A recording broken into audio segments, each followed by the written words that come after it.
Hi and welcome to a new video. Do you want to replace the background of your photo with a different scene? Changing photo backgrounds is a simple process that can be easily accomplished using various applications and built-in features. In this video, I will show you the easiest way to do this on your iPhone. Let's go. For an easier alternative to changing your photo background, you can use Google's third-party photo editing tool Snapseed. If you don't have it yet, open the App Store on your device. Search for Snapseed and install it on your iPhone. Once launched, install Snapseed. Touch anywhere in the app to add the photo you want to modify.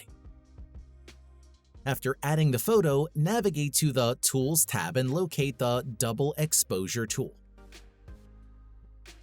Click the little Add Image button below and select your new background photo from your gallery. Once the background overlays the original image, zoom in or out to adjust its coverage. Set the opacity to maximum and the style configuration to darken. Afterward, click the Check button to save your changes. When the chosen background photo is ready, the next step is to remove the original background from your subject photo. To do this, click on the Edit Stack button above and go to View Edits to show all layers. Tap Double Exposure and select the Brush tool. Before you begin, make sure that Double Exposure is set to 100.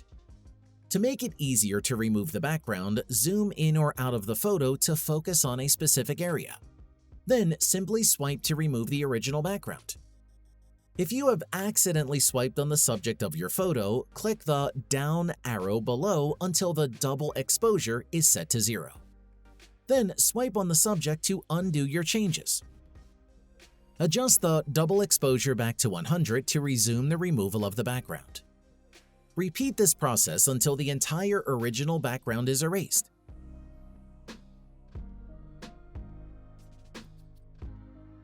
Tap on the Eye tool below to check whether all areas are cleared and adjust the selection if necessary. Once you're satisfied with the edits, click the Check button to proceed. Return to the main menu and click the Export button on the toolbar below. Here you have 3 options available for saving your edited photo. Click Save to override the original photo with the changes you've made, but you can always undo this anytime. Tap Save a Copy if you want to save the edited image as a new file without overwriting the original photo. All changes can still be undone. The Export button, on the other hand, saves your edited image as a separate copy with permanent changes. Regardless of which option you choose, the edited photo will be saved to your gallery automatically. And that's it. If I could help you, feel free to give this video a thumbs up and don't forget to subscribe. Leave a comment down below if you have any questions. See you next time. Bye.